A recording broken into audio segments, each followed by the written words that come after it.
વડિયા ખાતે મહિલા અને બાળ વિકાસ વિભાગ અમરેલી દ્વારા સફળ કાર્યક્રમ યોજાયો હતો। પટેલવાડી ખાતે તાલુકા કાનૂની સેવા સમિતિ વડિયાની કાનૂની શિક્ષણ શિબિર નારી વંદના ઉત્સવ મહિલા સુરક્ષા દિવસ તેમજ મહિલા અને બાળ વિકાસ ટ્રસ્ટ દ્વારા મહિલાઓ માટેનો સરસ મજાનો કાર્યક્રમ યોજાયો હતો, જેમાં દીકરીઓના નાનપણથી એમને લાંબા જીવન સુધીમાં સરકારી મળતી સહાયોની માહિતી આપી, દીકરીઓના વીમા વિશે પણ માહિતી આપી છે, દીકરીઓના હક વિશે પણ માહિતી આપી છે, કાનૂની સહાય જો કોઈ તકલીફ હોય તો મળી શકે એ બાબતે માહિતી આપી છે। આ તકે જયશ્રીબેન પારેખે પણ ખૂબ વિસ્તારથી બહેનોને સમજાવ્યું છે। આ તકે વડિયા માજી સરપંચ વિપુલભાઈ રાગ, છગનભાઈ ઢોલરિયા તેમજ મનીષભાઈ ઢોલરિયા, ભીખુભાઈ વોરા તમામ મિત્રો હાજર રહ્યા હતા। સમગ્ર કાર્યક્રમમાં અનેક બહેનોએ આ પ્રસંગે હાજરી આપી કાર્યક્રમને દીપાવ્યો હતો।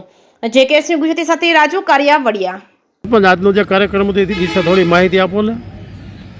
આજે વડિયા કુકાવાવ તાલુકા મહિલા અને બાળ વિકાસ ગુજરાત રાજ્ય અમરેલી તરફથી મહિલા જાગૃતિ શિબિરનું એક આયોજન કરેલું મહિલા અને બાળ વિકાસ ટ્રસ્ટ વડિયા દ્વારા। એ શિબિરની અંદર ઉપસ્થિત વડિયા ગામના સરપંચ મનીષભાઈ ઢોલરિયા, જિલ્લા પંચાયતના સદસ્ય શ્રી વિપુલભાઈ રાગ, તાલુકા પંચાયતના સદસ્ય તુષારભાઈ તેમજ શૈલેષભાઈ, તાલુકા ભાજપ મહામંત્રી શૈલેષભાઈ ઠુમર અને આ જે કાર્યક્રમના અધ્યક્ષ સ્થાને તાલુકા પંચાયતના પ્રમુખ શ્રી પરસોત્તમભાઈ હિરપરાના અધ્યક્ષ સ્થાને આ કાર્યક્રમ યોજાયેલો।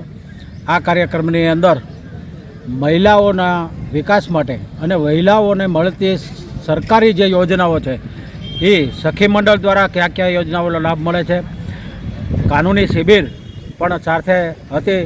જે કાનૂન મહિલાઓને જે કાનૂનના જે હકો મળે છે એના હક વિશે જયશ્રીબેન પારેખે, એડવોકેટ જયશ્રીબેન પારેખે વિસ્તારપૂર્વક માહિતી આપી, તેમજ મહિલાઓને જે ગવર્મેન્ટના જે લાભ મળે છે તે ત્યાર પછી કાંઈ પણ પ્રશ્નો મહિલાનો હોય તો મહિલા અને મહિલા વિકાસ પોલીસ સ્ટેશન જે અમરેલી અંદર આવેલું છે એ વિશે પણ માહિતી આપી અને કોઈ પણ મહિલાઓને કાંઈ પણ કાર્યક્રમનો કાર્યક્રમ હોય, કાંઈ પણ પ્રશ્ન હોય તો અમારી પાસે અમરેલીનો સંપર્ક કરવો એવી ખૂબ વિસ્તારપૂર્વક માહિતી આપી અને વડિયાના તેમજ આજુબાજુના વિસ્તારના બહેનોએ બહોળી સંખ્યામાં તેમનો લાભ લીધો।